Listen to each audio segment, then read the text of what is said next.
Praise lord అందరికీ. ఈరోజు అపోస్తలుడైన పౌలు ఎఫెసీయులకు రాసిన పత్రిక 4వ అధ్యాయం చదువుకుందాము. ప్రారంభిస్తున్నాను.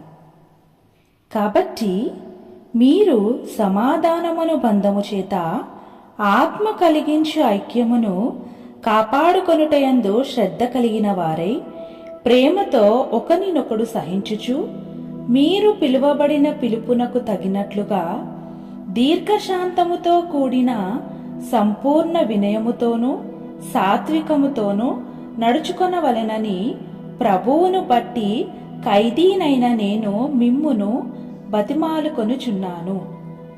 శరీరం ఒక్కటే, ఆత్మయు ఒక్కడే. ఆ ప్రకారమే మీ పిలుపు విషయమై ఒక్కటే నిరీక్షణ యందుందుటకు పిలువబడితిరి.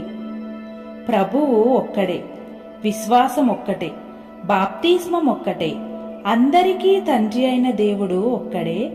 ఆయన అందరికీ పైగా ఉన్నవాడై అందరిలోనూ వ్యాపించి అందరిలో ఉన్నాడు. అయితే మనలో ప్రతివానికిని క్రీస్తు అనుగ్రహించు వరము యొక్క పరిమాణము చొప్పున కృప ఇయ్యబడెను.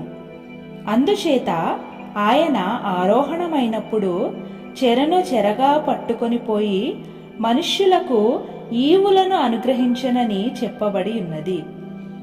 ఆరోహణమాయననగా ఆయన భూమి యొక్క క్రింది భాగములకు దిగిననియు అర్థమిచ్చుచున్నది గదా. దిగినవాడు తానే సమస్తమును నింపునట్లు ఆకాశ మండలములన్నిటికంటే మరీ పైకి ఆరోహణమైన వాడునై ఉన్నాడు.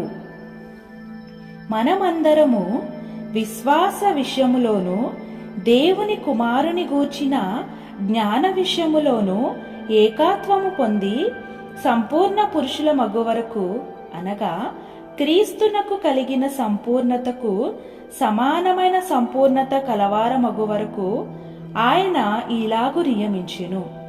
పరిశుద్ధులు సంపూర్ణులగునట్లు క్రీస్తు శరీరము క్షేమాభివృద్ధి చెందుటకును పరిచర్య ధర్మము జరుగుటకును ఆయన కొందరిని అపోస్తలులు గాను, కొందరిని ప్రవక్తలను గాను, కొందరిని సువార్తికులను గాను, కొందరిని కాపరులను గాను, ఉపదేశకులను గాను నియమించి, అందువలన మనమిక మీదట పసిపిల్లలమై ఉండి మనుష్యుల మాయోపాయముల చేత వంచనతోనూ తప్పు మార్గమునకు లాగు కుయుక్తితోనూ గాలికి కొట్టుకొని పోవున్నట్లు కల్పింపబడిన ప్రతి ఉపదేశమునకు ఇటు అటు కొట్టుకొని పోవుచు అలల చేత ఎగురగొట్టబడిన వారమైనట్లుండక ప్రేమ కలిగి సత్యము చెప్పుచు క్రీస్తు వలె ఉండుటకు మనం ఇన్ని విషయములలో ఎదుగుదుము.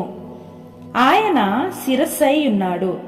ఆయన నుండి సర్వ శరీరము చక్కగా అమర్చబడి తనలోనున్న ప్రతి అవయవము తన తన పరిమాణము చొప్పున పనిచేయుచుండగా ప్రతి కీలు వలన కలిగిన బలము చేత అతుకబడి ప్రేమయందు తనకు క్షేమాభివృద్ధి కలుగునట్లు శరీరమునకు అభివృద్ధి కలుగు చేసుకొనుచున్నది.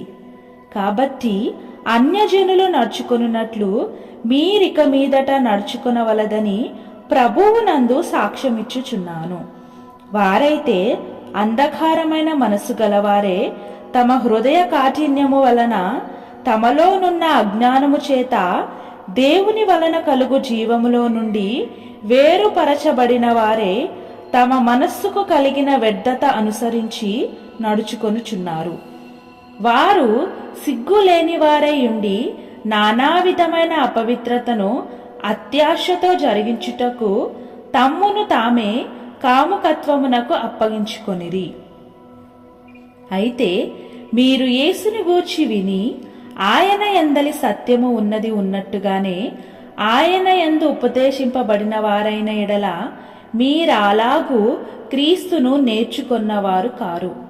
కావున మునుపటి ప్రవర్తన విషయములోనైతే మోసకరమైన దురాశల వలన చెడిపోవు మీ ప్రాచీన స్వభావమును వదులుకొని మీ చిత్తవృత్తి యందు నూతన పరచబడిన వారే నీతియు యథార్థమైన భక్తియు గలవారే దేవుని పోలికగా సృష్టింపబడిన నవీన స్వభావమును ధరించుకొనవలెను.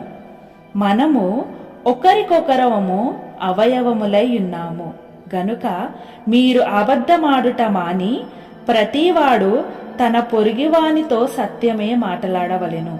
కోపపడుడి కాని పాపము చేయకుడి. సూర్యుడు అస్తమించు వరకు మీ కోపము నిలిచి ఉండకూడదు.